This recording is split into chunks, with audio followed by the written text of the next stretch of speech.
concerns about being persecuted here in Nampa again, home countries. Where we usually are. Group OPEC says its members have agreed their biggest ever single cut in production in an effort to boost prices.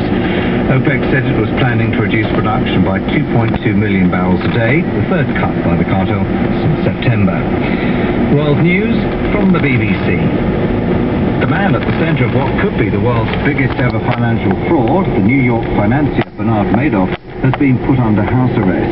Charged with defrauding investors out of more than $50 billion, he'll be confined to his apartment at night and have to wear an ankle bracelet. The chairman of the main regulator, the Securities and Exchange get a medal Commission, the question of Mr. Madoff's connection to regulators $50 billion. Its investigation. The congressional inquiry into the scandal will get underway in January. President of the World Bank, Robert Zoellick, has praised China for boosting social security and investment in poor rural areas to maintain growth. But he also said China's government faces serious challenges in meeting its citizens' raised expectations at a time when the economy is slowing. Mr. Zoellick spoke after meeting China's top leadership on the 30th anniversary of the economic reforms which have transformed China. In a speech to celebrate the reforms, the Chinese President, Hu Jintao, said the government will have to more policies to counter the current. Get in here.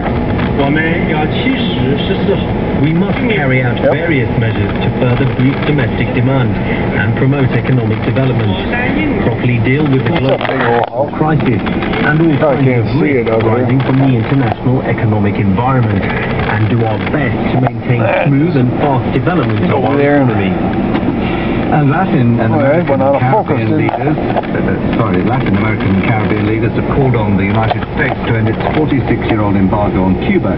In a declaration adopted at a regional summit in Brazil, 33 countries said Washington's economic and commercial embargo violated international law and obstructed regional integration. The Cuban leader, Raul Castro, attended the summit on his first foreign tour since succeeding his brother Fidel 2 years ago. Correspondents described it as an expression of independence at a time when that thrilling little subdivision tour. BBC News. We'll come up to the red lights. It's 6 minutes past 7 GMT. This is The World Today on the BBC.